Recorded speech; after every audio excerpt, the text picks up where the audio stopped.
भारत सरकार नई दिल्ली के सहयोग से Kirti ballet and performing arts Bhopal द्वारा आयोजित स्वर्गीय प्रभात गांगुली राष्ट्रीय सांस्कृतिक महोत्सव धरोहर 16 में आप सभी कलाप्रेमी दर्शकों का हार्दिक अभिनंदन एवं स्वागत है। 19 से 22 मार्च 2026 तक राघबंद सभागार में आयोजित ये 4 दिवसीय महोत्सव कला, रंगमंच और सांस्कृतिक अभिव्यक्तियों का एक भव्य उत्सव है, जहां हर संध्या आपको नई अनुभूति, नया चिंतन और नई संवेदनाओं से रूबरू कराया जाएगा। ये संपूर्ण महोत्सव स्वर्गीय प्रभात गांगुली जी की पुण्य स्मृति को समर्पित है। एक ऐसे महान रंग पुरुष जिनके योगदान ने भारतीय रंगमंच को नई ऊंचाइयां और नई दिशा प्रदान की। उनकी रचनात्मकता, उनकी दृष्टि और उनकी कला के प्रति समर्पण आज भी हम सभी के लिए प्रेरणा स्रोत है। दर्शकों, महोत्सव के प्रथम दिवस पर Kirti ballet and performing arts Bhopal द्वारा नाटक बिखरे अक्स का मंचन किया जाएगा। निर्देशन किया है युवा रंगकर्मी सुश्री श्रद्धा शालिनी मालवीय ने। द्वितीय दिवस पर आप सभी देखेंगे व्यंग के सशक्त हस्ताक्षर हरिशंकर परसाई जी की रचना पर आधारित नाटक परसाई उवाच, जिसका निर्देशन किया है श्री तरुण दत्त पांडे जी ने और प्रस्तुति है नवनृत्य नाट्य संस्था भोपाल की। महोत्सव की तृतीय संध्या पर प्रस्तुत होगा नाटक उनके बाद, जिसके लेखक हैं श्री कामतानाथ, निर्देशन किया है श्री बालेंद्र सिंह ने और प्रस्तुति हम थिएटर ग्रुप भोपाल की। महोत्सव की समापन संध्या यानी 22 मार्च को आपके समक्ष मंचित किया जाएगा नाटक कैक्टस फ्लावर, जिसके लेखक हैं ये बरोस, निर्देशन श्री राजीव वर्मा जी का, प्रस्तुति भोपाल थिएटर्स की। तो आइए इन 4 दिनों तक चलने वाले इस सांस्कृतिक महोत्सव धरोहर 16 का हिस्सा बने और रंगमंच की इस अद्भुत यात्रा का आनंद लें। कीर्ति बैले एंड परफॉर्मिंग आर्ट्स ने अपने कार्यकाल के अल्प समय में ही मध्य प्रदेश के सांस्कृतिक जगत में अपनी नवोन्मेषकारी स्तरीय और कलात्मक रचनाओं, बैले और नृत्य नाटिका के द्वारा प्रतिष्ठा अर्जित कर ली है। संस्था ने सामाजिक सरोकारों से जुड़े विषयों के साथ उच्च साहित्यिक मूल्यों पर आधारित कृतियों, आख्यानों, पारंपरिक एवं लोक शैली से चुनकर लोक कथाओं को मंच पर सफलतापूर्वक प्रस्तुत किया है और बैले, विशेष रूप से भारतीय बैले के विकास और उसे लोकप्रिय बनाने के उद्देश्य से हर प्रकार के कार्य करने में निरंतर प्रयासरत है, जिसमें इतिहास, परंपराओं और लोक कथाओं से जुड़ी प्रेरणास्पद कथाओं, पौराणिक आख्यानों से समाज के विभिन्न वर्गों को परिचित कराना, प्रशिक्षण देना, कार्यशालाएं आयोजित करना और मंच के लिए प्रस्तुति तैयार कर उनका प्रदर्शन करना आदि शामिल है। संस्था 2008 से विश्व ख्याति कोरियोग्राफर एवं रंग निर्देशक स्वर्गीय प्रभात गांगुली जी की स्मृति में हर वर्ष एक सांस्कृतिक महोत्सव धरोहर का आयोजन करती आ रही है। भारतीय बैले को अनंत ऊंचाइयों पर पहुंचाने वाले महान कोरियोग्राफर, नृत्य निर्देशक स्वर्गीय शांतिवर्धन जी के जन्म शती वर्ष 2016 से कला गुरु स्वामी शांतिवर्धन जी को समर्पित सांस्कृतिक उत्सव कला मनीषी का शुभारंभ भी संस्था द्वारा किया गया। स्वर्गीय प्रभात गांगुली राष्ट्रीय सांस्कृतिक महोत्सव धरोहर 16 का शुभारंभ दीप प्रज्वलन के साथ हम करने जा रहे हैं। हम मंच पर आमंत्रित करते हैं वरिष्ठ रंगकर्मी एवं निर्देशक श्री नजीर कुरैशी जी को, वरिष्ठ रंगकर्मी एवं निर्देशक श्री प्रेम गुप्ता जी को, वरिष्ठ रंगकर्मी एवं सिने अभिनेता श्री बालेंद्र सिंह जी को और संस्था की सदस्य श्रीमती छाया सागर जी को कि वे मंच पर आएं।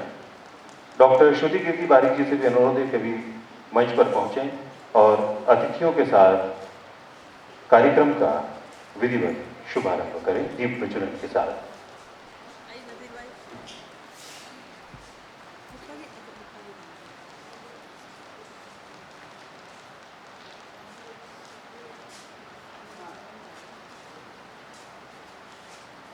संस्कृति मंत्रालय, भारत सरकार, नई दिल्ली के सहयोग से कीर्ति बेलेंट परफॉर्मिंग आर्ट्स द्वारा आयोजित स्वर्गीय प्रभात गांगुली राष्ट्रीय सांस्कृतिक महोत्सव धरोहर 16 में हमारे अतिथि मंच पर उपस्थित हो गए हैं, जो दीप प्रज्वलन कर कार्यक्रम का विधिवत शुभारंभ कर रहे हैं। श्री नजीर कुरैशी जी, श्री प्रेम गुप्ता जी, श्री बालेंद्र सिंह जी, श्रीमती छाया सागर जी और डॉक्टर श्रुति बीबी बालिक जी। शुभम करोति कल्याणम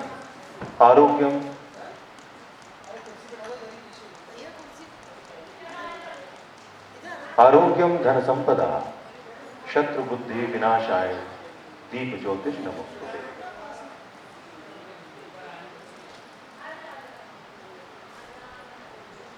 अतिथियों द्वारा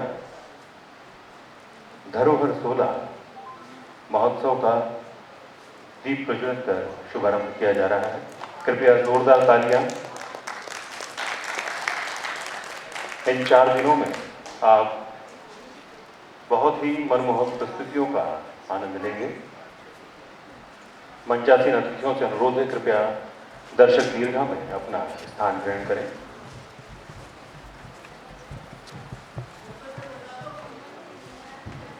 अपनी नृत्य संरचनाओं के लिए राष्ट्रीय और वैश्विक ख्याति अर्जित करने वाले प्रभात गांगुली जी का जन्म 15 अगस्त 1913 में बनारस में हुआ। अपने पड़ोस में अहीरों और धोबियों के नृत्य संगीत को देख सुनकर उनके मन में जो हलचल पैदा हुई, उसी ने आगे चलकर 1939 में उन्हें महान नर्तक उदय शंकर जी के निकट पहुंचा दिया। वे अल्मोड़ा में उदय शंकर जी के कल्चरल सेंटर में संस्थान के अंतिम दिनों तक रहे। शिव पार्वती उदय शंकर जी की एक बहुत सुंदर और लोकप्रिय रचना थी। प्रभात दा की प्रतिभा के कारण उन्होंने इस रचना में शिव की भूमिका के लिए अपनी जगह उन्हें ले लिया था।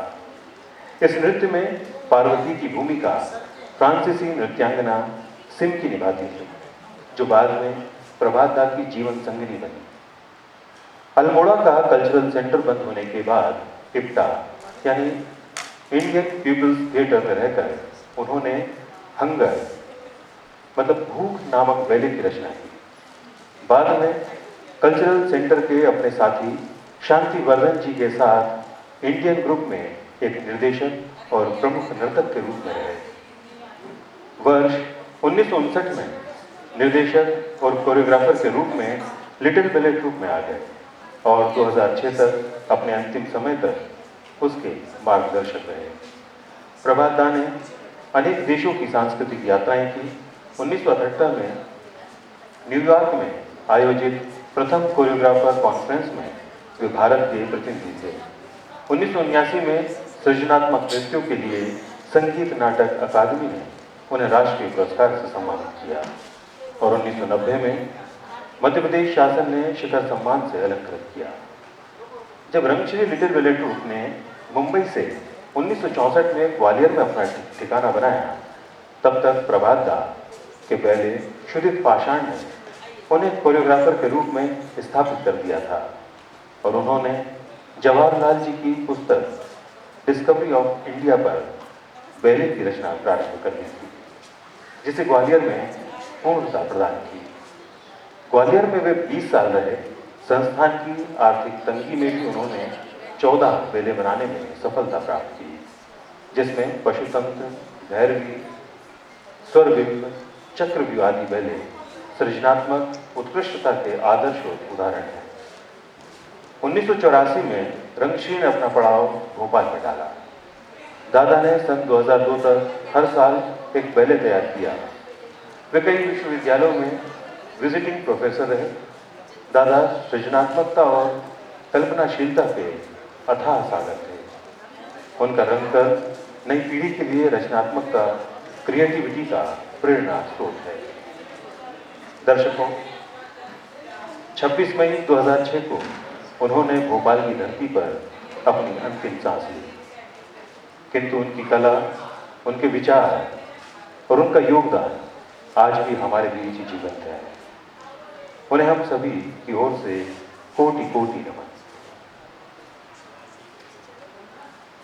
दर्शकों, अब हम आपको परिचित कराने जा रहे हैं एक ऐसी सशक्त, संवेदनशील और बहुआयामी रंगकर्मी से जिनका संपूर्ण व्यक्तित्व रंगमंच, नृत्य और सृजन की ऊर्जा से परिपूर्ण है। आदरणीय सुश्री श्रद्धा शालिनी मालवीय। श्रद्धा शालिनी मालवीय एक दक्ष रंगकर्मी, छऊ एवं कंटेम्प्ररी नृत्यांगना है। आपने हैदराबाद विश्वविद्यालय से थिएटर आर्ट्स में अभिनय विषय में विशेषज्ञता के साथ स्नातकोत्तर उपाधि प्राप्त की है। वर्तमान में आप रंगमंच और भारतीय सिनेमा दोनों में ही क्षेत्रों में सक्रिय हैं। साथ ही विभिन्न विद्यालयों में थिएटर एवं ड्रामा प्रशिक्षक के रूप में अपनी सेवाएं दे रही हैं।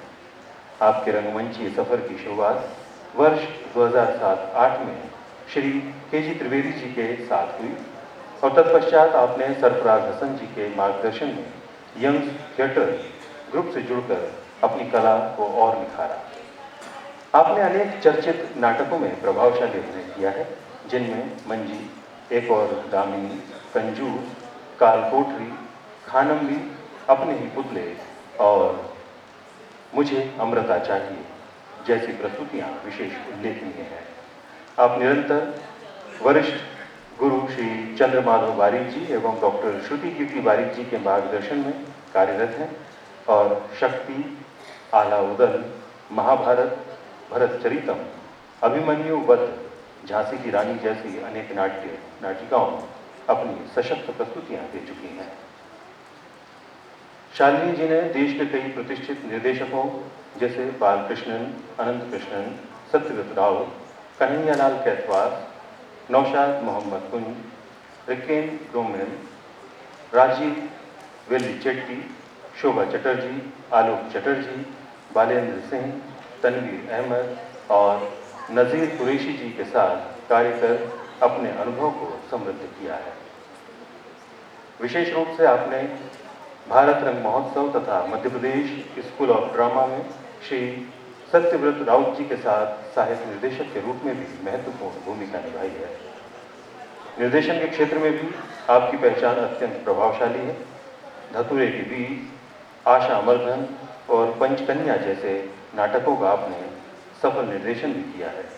आपकी प्रतिभा को सम्मानित करते हुए वर्ष 2016 में आपको रंग ओवियन सम्मान से नवाजा गया तथा 2019 से 2021 के बीच आप CCRT की यंग फेलोशिप, थिएटर आर्ट्स की फेलोशिप धारक भी रही हैं। सुश्री श्रद्धा शालिनी मालवीय जी रंगमंच को केवल एक कला नहीं बल्कि मानवीय भावनाओं, परंपराओं और समकालीन यथार्थ को जोड़ने वाला एक सशक्त माध्यम मानती हैं। लेखन और प्रस्तुति के माध्यम से वे निरंतर अपनी कलात्मकता का विस्तार करते हुए रंगमंच की अनंत संभावनाओं को खोजने में संलग्न हैं। दर्शकों, कीर्ति बैले परफॉर्मिंग आर्ट्स की प्रस्तुति श्रद्धा शालिनी मालवीय जी के निर्देशन में हम देखेंगे नाटक बिखरे अक्स।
मिट्टी का जिस्म है, मिट्टी की जान है, फिर भी बशर को कितना गुमान है। इंसान तू इस दुनिया की रंगीनियों में खो गया, मौत को भूल बैठा, गफलत में सो गया। याद रख, ये सांसें अमानत है, तेरी जागीर नहीं, कफन में जेब नहीं होती और कब्र में जंजीर नहीं।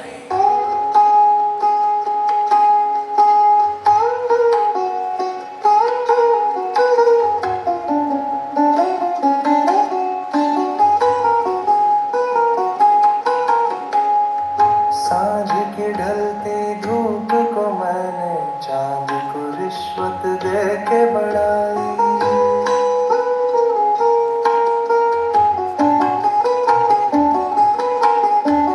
सांझ की ढलती धूप को मैंने चांद को रिश्वत दे के बढ़ाई। रात ने देखा जो घूर के मुझको, मैंने उससे आंख चुराई।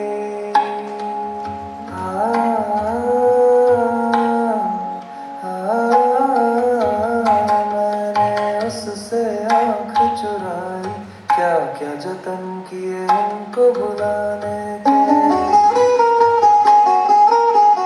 क्या क्या जतन किए उनको भुलाने के, लेकिन बुला ना पाए रे बालम, लेकिन बुला ना पाए रे बालम।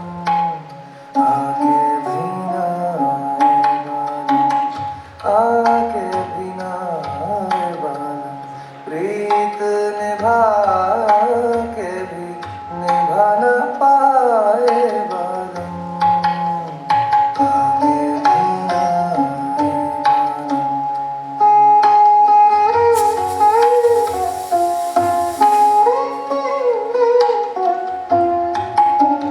प्यास उठा के होठों पर रख ली, रख ली, रख ली। प्यास उठा के होठों पर रख ली, हमने देखो ना आग भी चख ली। हमने देखो ना आग भी चख ली। सांस से कुंडी बंद कर ली है, सांस से कुंडी बंद कर ली है। बदन में जरा सी ठंड भर ली है। रूह को कैसे छुड़ाएंगे बालम, रूह को कैसे छुड़ाएंगे बालम। जागेंगे तब ही जगाएंगे बालम, जागेंगे तब ही जगाएंगे बालम।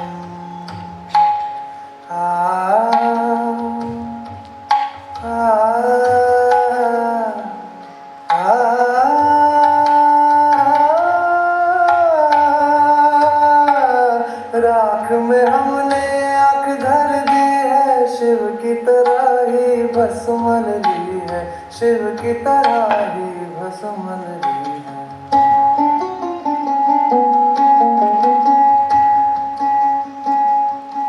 आके भी ना आए बालम, प्रीत निभा के भी निभा न पाए बालम।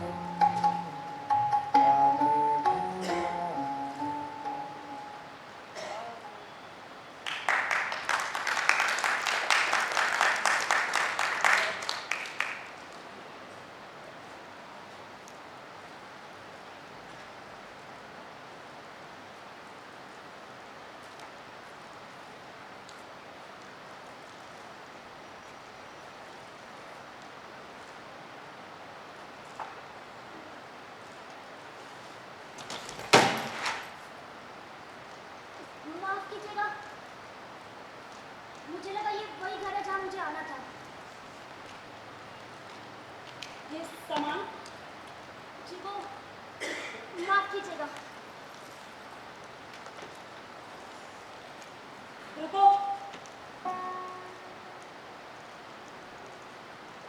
तुम सही घर में आए।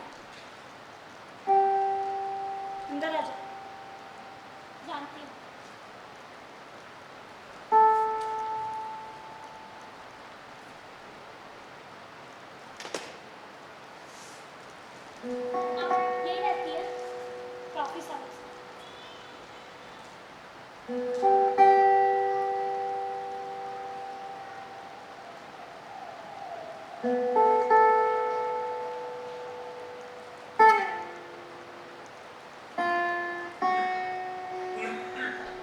तुम्हारे लिए तो काफी दूर होगा ना? सफर में आने में तकलीफ तो नहीं हुई?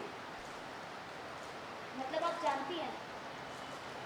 तुम कुछ खाओगी? नहीं, थैंक यू, वो मैं बस।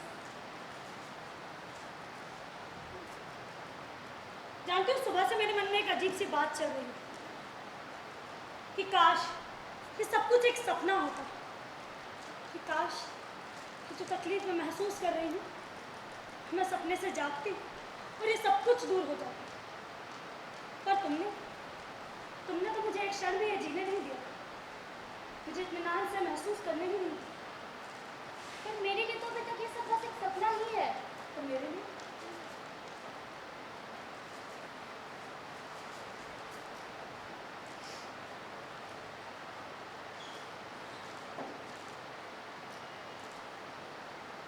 कैसे? क्या? कैसे हुआ? मुझे नहीं पता। आपको नहीं पता? जरूरी है कि मुझे सब कुछ पता हो? क्या मुझे सब कुछ पता था? तुम्हें कैसे पता चला? जब मैंने उसके एक दोस्त को फोन किया। क्यों? ओह, गलत सवाल। मैं यहाँ आना चाहती थी। क्यों? यहाँ रहने के लिए। रहना? मेरे घर में? किसके लिए? उसी के लिए जिसके नाम से ये सारी डायरियाँ भरी हुई है। ओह, तो तुम पहचान भी नहीं सकती। इन्हें कैसे भूल सकती हूँ? इन्हीं की यादों के सहारे तो मैं आज यहाँ तक आई हूँ। पर मैं सब कुछ भूल जाना चाहती हूँ। हर लफ्ज, हर एहसास, हर घंटे, हर दिन, हर पल सब मुझे बार बार यहाँ लौटा कर ले आते हैं। काश। तो फिर नहीं, मेरा मतलब तो फिर आपका इस घर में रहना शायद।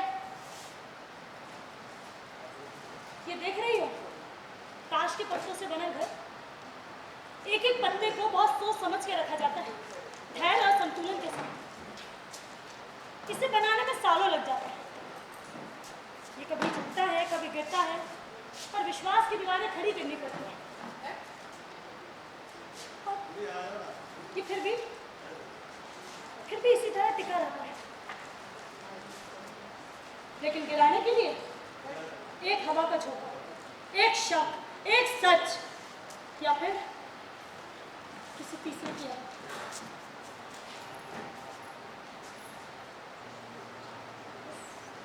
फिर भी जब ये गिर जाता है तो हम इसे यूं ही नहीं छोड़ देते। हम इन सबको वापस जोड़ते हैं, उन्हें सीधा करते हैं, उन्हें वापस खड़े करने की कोशिश करते हैं कि काश काश ये इस बार जुड़ पाएगा, कि काश अब कोई हवा का झोंका नहीं आएगा। ये या फिर हम ये मानने से डरते हैं कि कुछ घर दोबारा नहीं जुड़ते।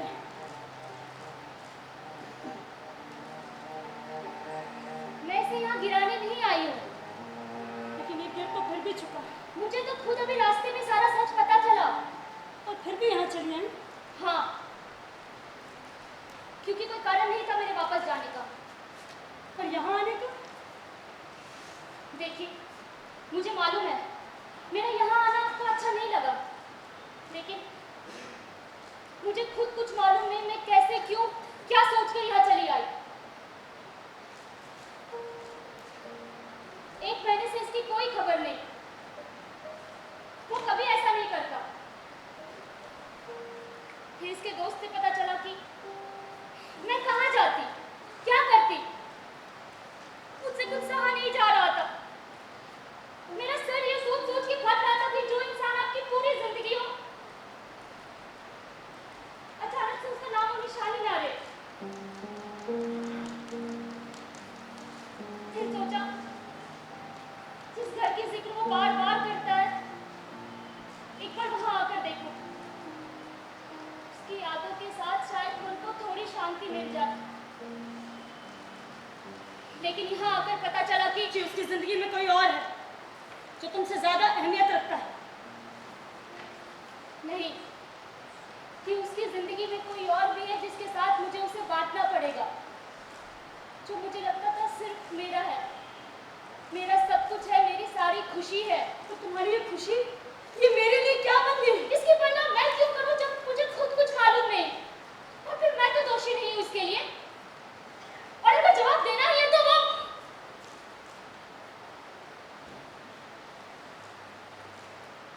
देखिए, अगर ये हाथ नहीं बढ़ाता तो हाँ, तो अफसोस तो हुआ होगा कि मन बहलाने वाली चीज इतनी आसानी से हाथ से निकल गई। शर्म नहीं आती आपको?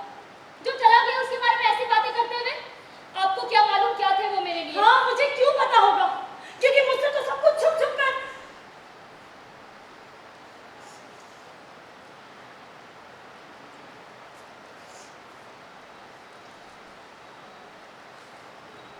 तुम क्यों आई हो यहाँ मेरी तकलीफों को और बढ़ाने?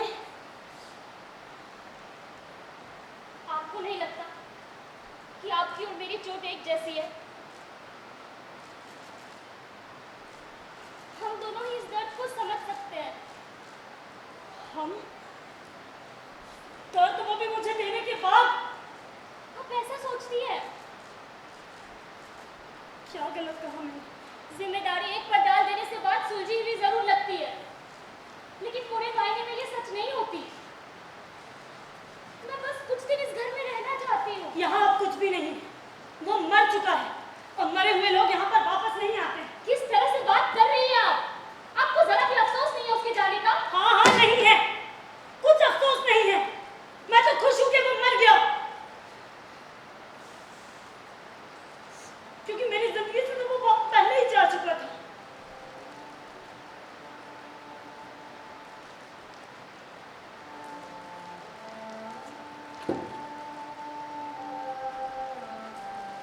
मैं सोचती थी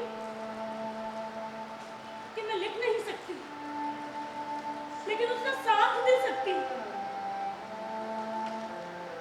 वो काम के सिलसिले में अक्सर यहाँ वहाँ जाया करता। मैंने उसे कभी कुछ नहीं पूछा, कभी कोई सवाल नहीं। मैं तो सोचती थी कि रिश्ते रस्सी की तरह होते हैं, उन्हें जितना कसेंगे वो उतने ही हाथों पे निशान छोड़ते रहेंगे और फिर एक दिन टूट के बिखर जाएंगे। अरे रिश्ते तो पंछी की तरह होने चाहिए कि उड़ने को तो खुला आसमान, लेकिन जब लौटना चाहे तो फिर छत। क्या करती थी? उसने मुझे कभी महसूस ही नहीं होने दिया।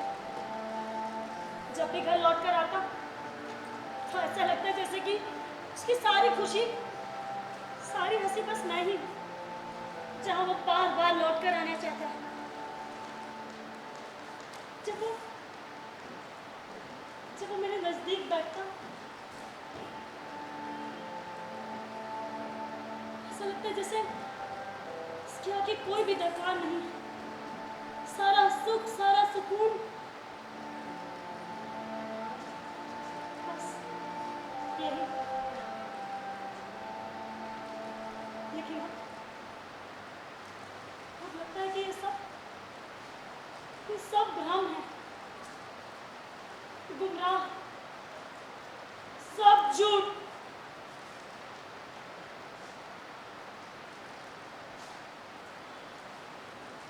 अब मैं भी शुरुआत के लम्हे सोचती हूँ तो सब कुछ झूठ लगने लगता है। ऐसा लगता है खुद को धोखे में रखकर जीना चाहती हूँ कि सिर्फ मैं ही थी उसकी जिंदगी में। तुम क्यों इस धोखे में जीना चाहती हो? शायद किसी और तरह जीना आता ही नहीं है मुझे। उसने मेरे साथ जो किया मैं उसे कभी नहीं भुला पाऊंगा। पर क्या तुम उसे माफ कर पाओगे?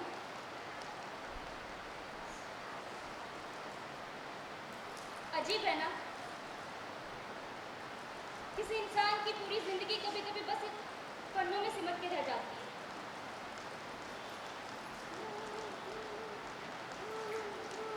ये मेरी पहली डायरी है, इसमें हमारी मुलाकातों की बातें हैं।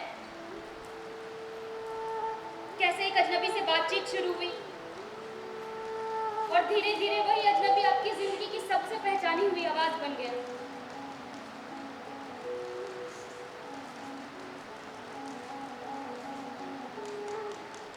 कुछ पन्ने पढ़ते हुए तो आज भी हंसी आती है। ये कितनी छोटी छोटी बातों पे हम खुश हो जाते थे। कभी यूं ही अचानक से चाय का कप पकड़ा कर कहना, आज की चाय मेरी तरफ से। कभी यूं ही अचानक सड़क पर चलते चलते रुक जाना और कहना, ये जगह याद रखना, यहाँ हम फिर कभी आएंगे। कुछ पन्नों में बारिश है और कुछ में बेवजह की हंसी।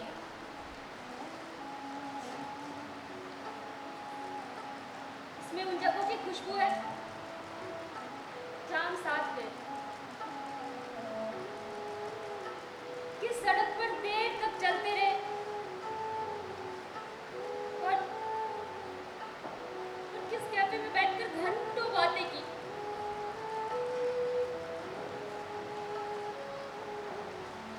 इसमें एक भविष्य की बातें हैं, एक घर की कल्पना है, कुछ सपने, कुछ वादे कितनी सहजता से मुझे सच मान लेते थे। शायद इसलिए इन्हें पढ़ते हुए कभी मुस्कान आती है और कभी ऐसा लगता है कि कुछ अधूरे सपने अब भी इनमें सांसें ले रही है। जानती हो, इसे पढ़ने के बाद उसने मुझसे क्या कहा था? तुम्हें तो राइटर बनना चाहिए। ये सब तुम मुझे क्यों बता रहे हो? मुझे इसमें कोई दिलचस्पी नहीं है। जानना तो तुम चाहती हो। क्या? ये तो तुम्हें ही पता होगा।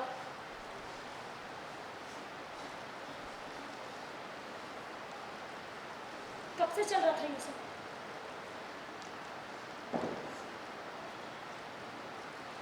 एक साल से। पहली मुलाकात? मेरे घर के पास एक पहाड़ी है, मैं वहाँ सनसेट देखने जाया करती थी। उस दिन वो भी वहाँ आया था। फिर बातचीत हुई। फिर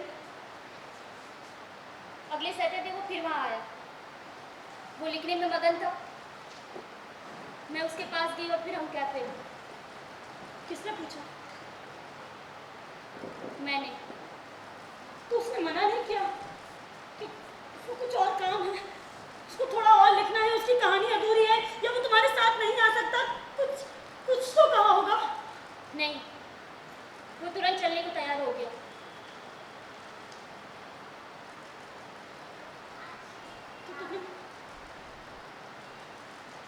तो तुम क्या सोई थी उसके साथ?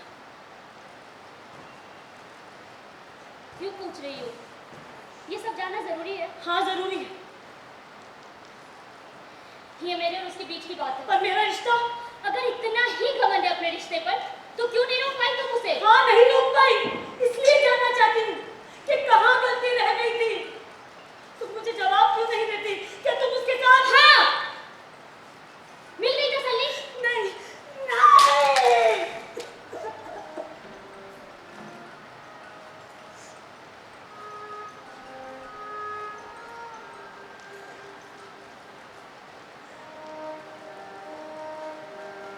मत करो, तकलीफ होगी।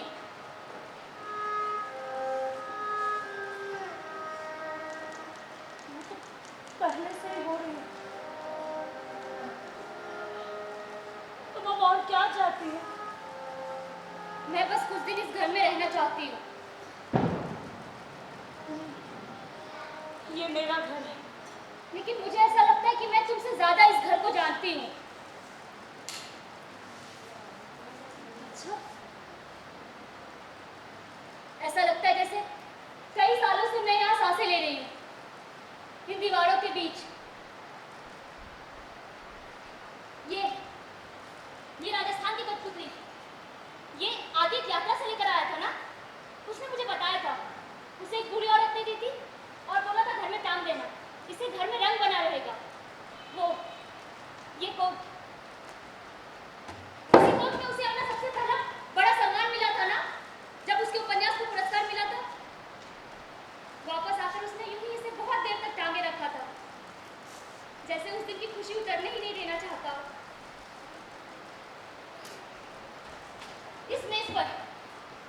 इस इस पर बैठकर वो रात भर लिखा करता था। चाय की कप हमेशा आधी रह जाती थी, क्योंकि लिखते लिखते उसे पीने की याद ही नहीं रहती थी। ये खिड़की, यहाँ वो अक्सर खड़े होकर बारिश देखता था। कहता था कहानियां बारिश में जल्दी जन्म लेती है। और वो गुलदस्ता, वो जो आदि मेले से लाया था, जो टूट कर बिखर गया था, उसे तो यही होना चाहिए था। उसने मुझे बताया था, उसने उसे यही रखा। अगर वो यहाँ नहीं है तो फिर अगर वो यहाँ नहीं है तो उसे कहाँ रखा है? बस तुम सिर्फ ये जानती हो कि इस घर का सामान कहाँ किस जगह पर रखा है, पर क्या तुम्हें पता था कि यहाँ इस घर में उस सामान के साथ साथ उसकी पत्नी का भी अस्तित्व है? हर कोने, हर दीवार, हर मेज पर जो हमने प्यार से पल बिताए थे, वो कितने जिंदा थे तुम्हें पता है? क्या कहा था आदि ने ये कठपुतलियों के बारे में, कि ये घर को जिंदा रखती हैं, रंग बिरंगा रखती है, और अगर इनके अंदर धूल की परत जम जाए तो घर को रंग बिरंगा ये कठपुतलियां नहीं रखती। ये पर्दे, ये मेज, ये गुलदस्ते ये नहीं रखते। ये कोट तो न जाने कब तक खत्म हो गया होता। ये खिड़की शायद यहाँ खड़े होने लायक न रहती। ये आदि ये समझ क्यों नहीं पाया कि ये सब इतना खूबसूरत क्यों है? तो शायद इसलिए तुम भी नहीं समझ पाओगी। मैं इस घर में सिर्फ मौजूद ही नहीं हूँ, मैं यहाँ की हंसी, यहाँ की आह और यहाँ की कहानी में जिंदा हूँ। ये घर हमारे रिश्ते, हमारे प्यार, हमारे विश्वास से टिका है, जिसकी आत्मा सिर्फ और सिर्फ मैं हूँ। तो तुम चाहती हो कि तुम जो मैंने ये सालों से संजो के रखा हुआ है यहाँ आकर रहो? नहीं, कभी भी नहीं।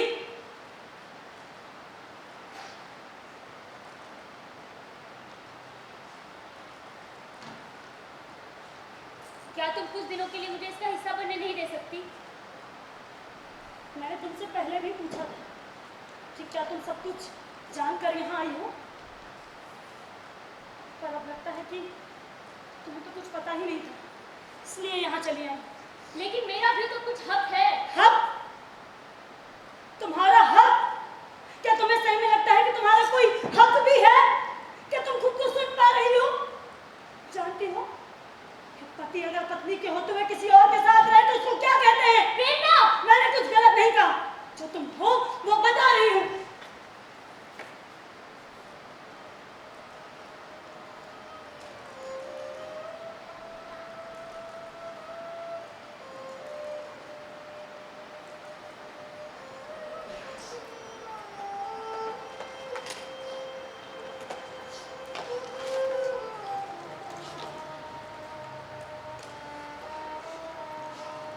रुको, ये सब भी लेकर जाओ।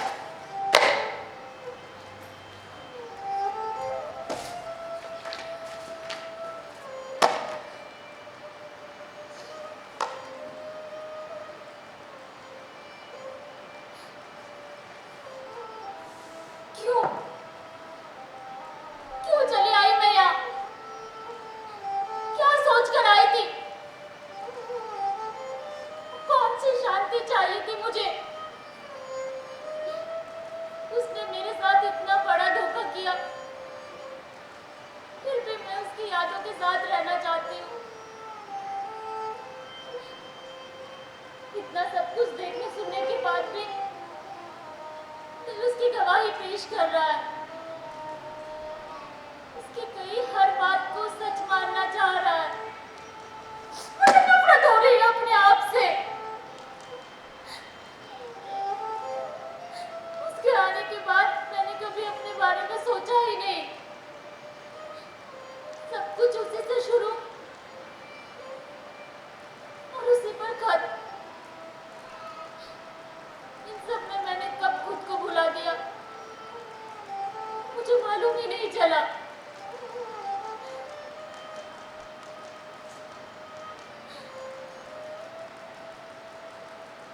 हम उसके एहसासों के लिए लड़ रहे हैं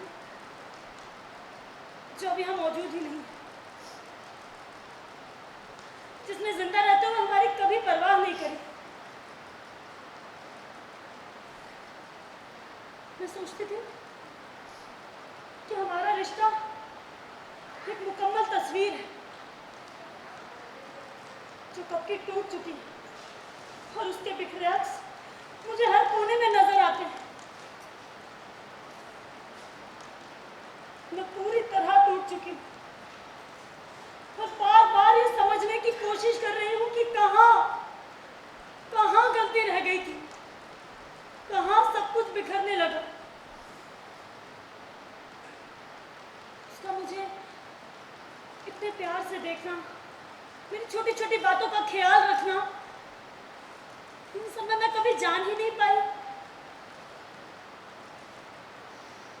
लेकिन अब ये जख्म नासूर बन गए जो मुझे अंदर ही अंदर खत्म कर रहे हैं।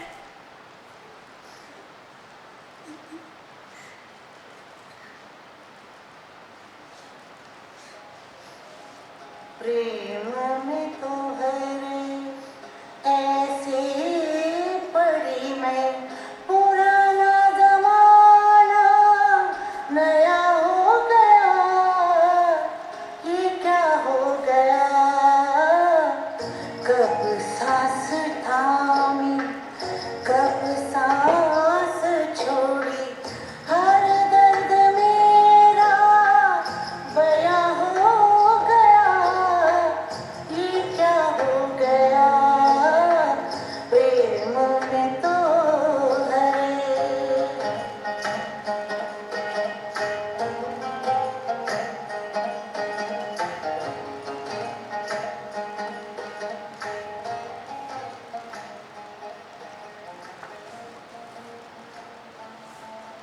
हम दोनों ही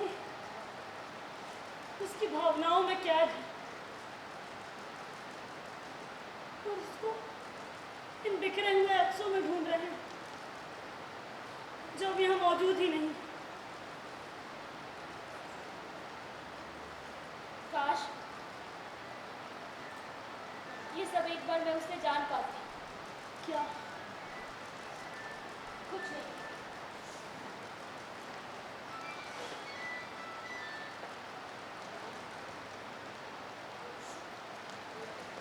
सोचो अगर वो भी जिंदा होता तो हम क्या करते। अब इन सब बातों में क्या रखा है? एक पल के लिए सोचो ना।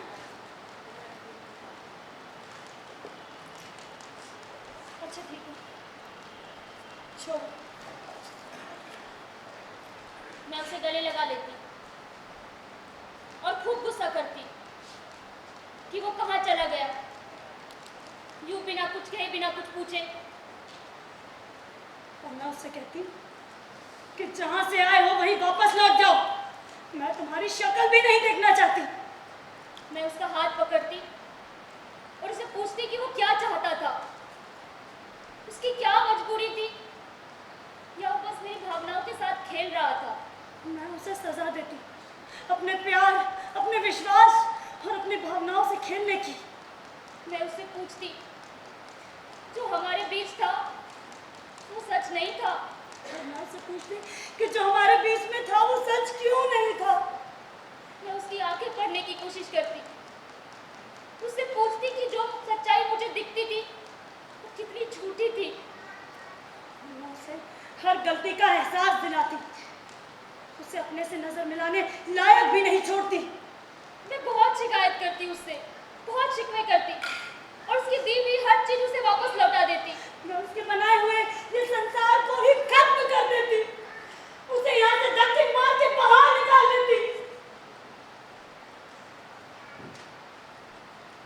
या शायद मैं उसे ले जाती अपनी दुनिया में हमेशा के लिए। मेरे होते हुए क्यों नहीं ले जा सकती? मैं ऐसा कभी नहीं होने देती।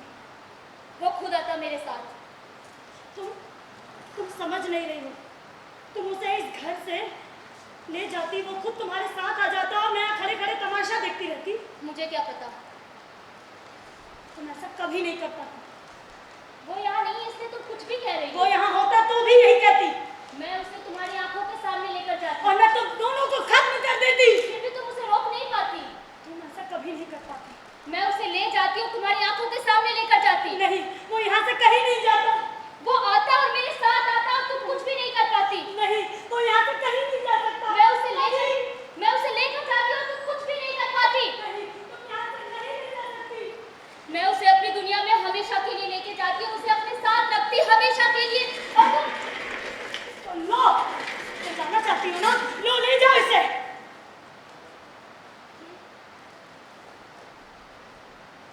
ये जिंदा है।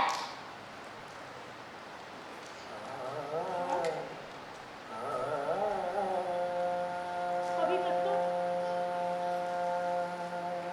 लेकिन मेरे लिए तो एक पक्का मर चुका है। क्योंकि जो आदमी अपनी पत्नी के रहते हुए किसी और के साथ रहने लगे, उसकी सांसें भले ही चल रही, पर ये रिश्ता खत्म हो जाता है। तुम सच में जिंदा हो।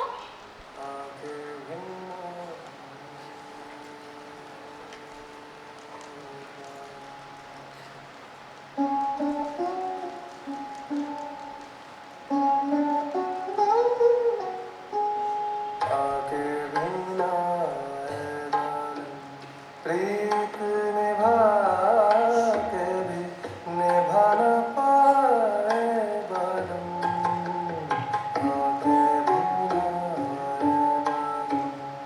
आए बालम, आगे भी न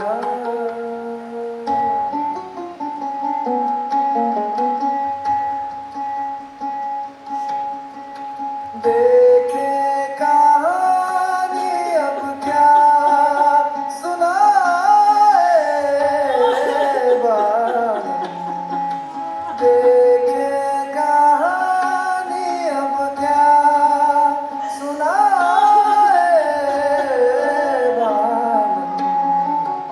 आगे भी आए बालम, प्रीत निभा के निभा न पाए। नहीं प्रेरणा, अब जब ये जिंदा है और सारा सच सामने है, मैं इसे लेकर नहीं जा सकती। नहीं तो जिंदगी भर मुझे लगेगा कि तुम्हारे रिश्ते टूटने की वजह मैं थी। नहीं, लेके जाओ इसे। नहीं प्रेरणा, मुझे लगता है कि दे, अभी तक तो पीछे पड़ी हुई थी ना, अब क्या हुआ? जाओ, लेके जाओ इसे। नहीं, मैं इसे लेकर नहीं जा सकती। क्यों? तुम्हें शादीशुदा मर्द के साथ रहने में शर्म आ रही है? कहा ना, जाओ यहाँ से। नहीं प्रेरणा, ये गलत होगा। मैं इसे लेकर नहीं जा सकती। मैंने कहा जाओ यहाँ से। नहीं प्रेरणा, ये गलत है। मैं इसे लेकर नहीं जा सकती। प्रेरणा, मुझे लगता है कि जाओ यहाँ से। मुझे लगता है कि जाओ। कौन है घर? कौन है पीछे वाले कमरे में है? तुम दोनों की दोनों हमारे घर को वार्ड से किसने निकाला बाहर? हाँ?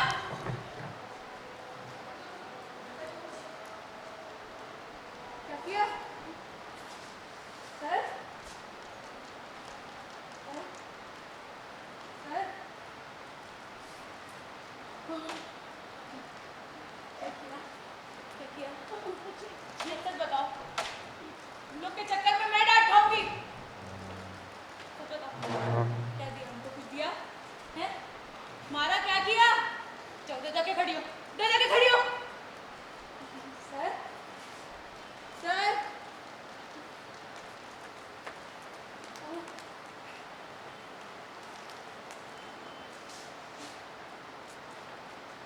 माँ, हाँ? माँ, चुप। माँ देखो ना, ये इसे यहाँ से ले जाना चाहती है। मैं ऐसा कभी नहीं होने दूंगी। मैं नहीं, ये इसे यहाँ से ले जाना चाहती है। माँ, पति इसके यही बनाया होगा ना? मेरे नहीं, इनके पति है। चल पीछे चल, उधर जाके बैठ स्टूल पे। हाँ यहीं बैठ, यहीं बैठ, यहीं बैठ, हिलना नहीं। हाँ हिला देना आज इनका तो मालूम है सर। हाय चल तू जा बैठ, कुछ कर देगी मालूम नहीं कितने सर। मैं डॉक्टर सक्सेना को भेज रही हूँ। नहीं वो नहीं चुप। और तू यहाँ बैठ, इधर नीचे बैठ, यहीं बैठी दिखना। डॉक्टर सक्सेना आए और तू उठी दिखी, फिर बैठ बैठ। नहीं, तुम कहीं नहीं जा सकते। ऐसे कर। हाँ बेटा कुछ करना नहीं है ना, 5 मिनट रुकना है बस इधर यहीं जम के, कुछ नहीं। मुंह पे ना कर, चल उल्टी गिनती गिनो दोनों। 9 8 7 6 5 4 3 2 1 Stop! Woo!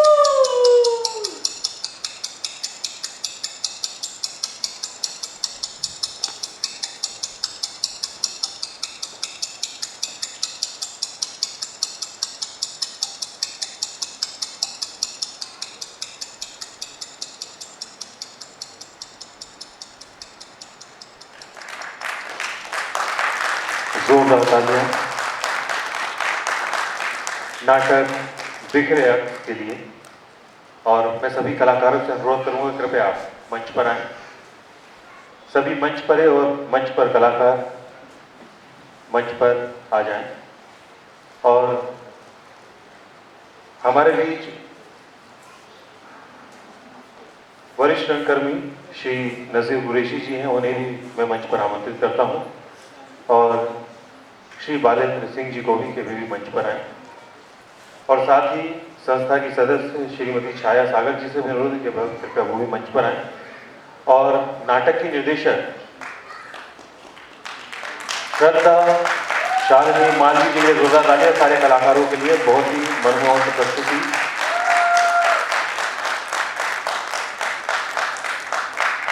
श्रद्धा शालिनी मालवी जी से अनुरोध है कृपया सभी कलाकारों का परिचय कराएं।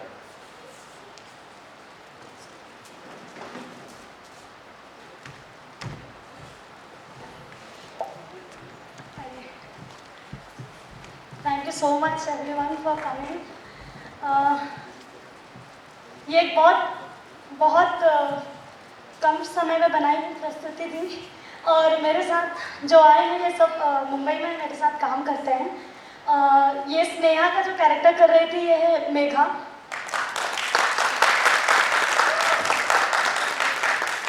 डॉक्टर के रूप में जो थे वो है श्रवण। और नर्स और म्यूजिक जो प्ले कर रही थी वो है कीर्ति। ये पूरा जो बैक स्टेज का हमारा मैनेजमेंट था ये था राहुल कुशवाहा। हमारे साथ लाइव पे थे तन्मय मंच पर आ जाइए, आप भी मंच पर आए तन्मय। और प्रेरणा के रोल में जो आपके साथ मंच पर थी और इस नाटक की निर्देशिका श्रद्धा शालिनी मालवी, एक बार जोरदार तालियां उनके लिए।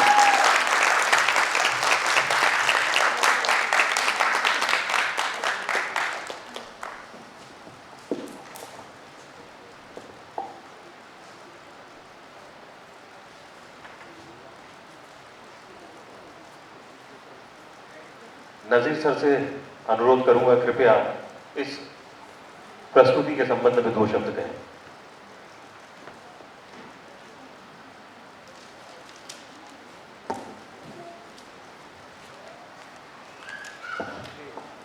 आप सभी का 2 मिनट का समय और लेंगे, कृपया यथास्थान बने रहें। अभी कि आप लोगों ने एक खूबसूरत प्रस्तुति का आनंद लिया। तो आप सबके तरफ से मैं निर्देशिका श्रद्धा शालिनी को बधाई देता हूँ और उनकी पूरी टीम को। नाटक के बाद बहुत कुछ बोलने का वक्त नहीं होता, एक बार तालियों की चलगाहट पूरी बार बालू भाई से जरूर की तरफ से आप भी दो शब्द कहें। शालिनी के काम से मैं पहले से वाकिफ़ हूँ और बहुत ही क्रिएटिव हैं और ऊर्जावान हैं। ये अभिनय के साथ डांस में भी इनकी जो है महारत हासिल है। तो आज जब मुझे पता चला कि शालिनी इस प्रस्तुति को कर रही हैं तो मुझे पूरी उम्मीद थी कि इनके दोनों पक्ष जो है हमें और आप लोगों को देखने को मिलेंगे, और वही हुआ कि इन्होंने अपने डांस का भी हुनर दिखाया और अभिनय का भी। और जिस तरीके से प्रस्तुति को इन्होंने कंसीव किया, जो सब्जेक्ट को कंसीव किया और 2-4 लोगों में जो है पूरी प्रस्तुति को बना दिया, तो ये एक बहुत अच्छा प्रयास था और इसके लिए मैं इनको बधाई देता हूँ और आगे भी इसी तरीके का प्रयास करते रहें, ऐसी मैं कामना करता हूँ। बहुत बहुत धन्यवाद बालू भाई। अब हम हमारे अतिथियों से अनुरोध करेंगे कि कृपया नाटक की निर्देशिका श्रद्धा शालिनी मालवी जी को संयुक्त रूप से स्टॉल, श्रीफल और स्मृति चिन्ह भेंट कर उनका अभिनंदन करें।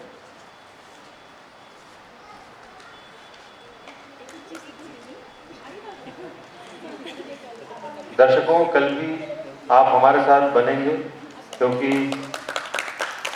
कल नाटक हरिशंकर परसाई जी द्वारा लिखा गया है परसाई वाच।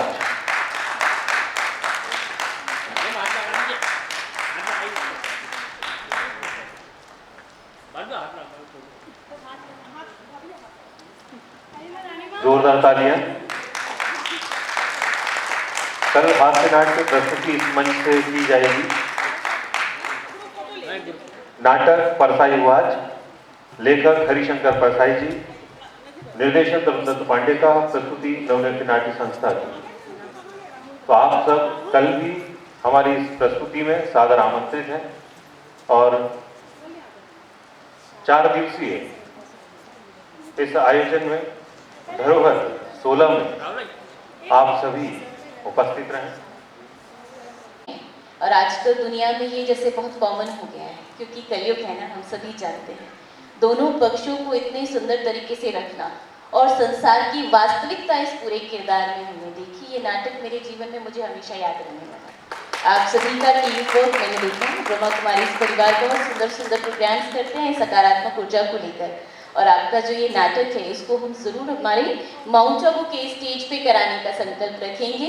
हमारी बड़ी दीदियों से चर्चा करेंगे कि इस चीज़ों को हम औरों के सामने लेकर आएँ तो हज़ारों लोगों तक ये एक ही बार में पहुँचेगा।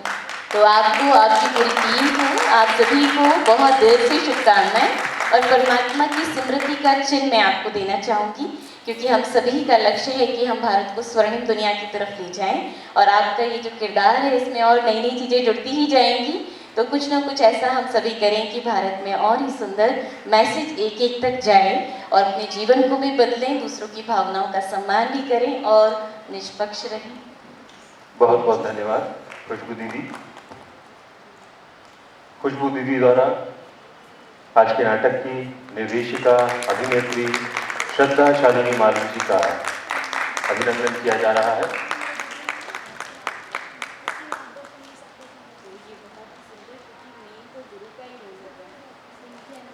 और साथ ही स्नेह का चरित्र निभाने वाली मेघा कुमारी जी का भी दीदी द्वारा अभिनंदन किया गया।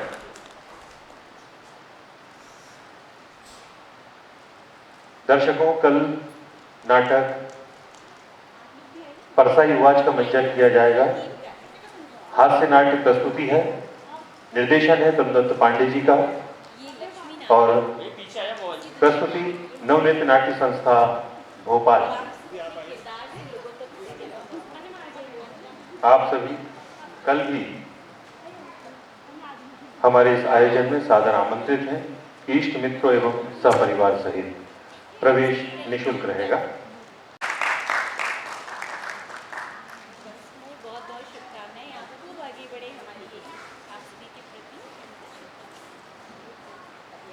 21 तारीख को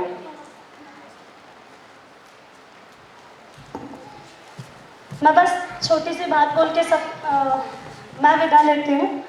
मेरे को बहुत कम समय हम लोगों को मिला कि ये प्रस्तुति तैयार की जाए, और प्रस्तुति बिल्कुल ज़ीरो से स्टार्ट की थी, एक छोटे से कॉन्सेप्ट से लेके उस कॉन्सेप्ट को इतना बड़ा बनाने के लिए जो मेरी टीम थी उसमें बहुत बहुत बहुत सपोर्टिव रही है केतकी।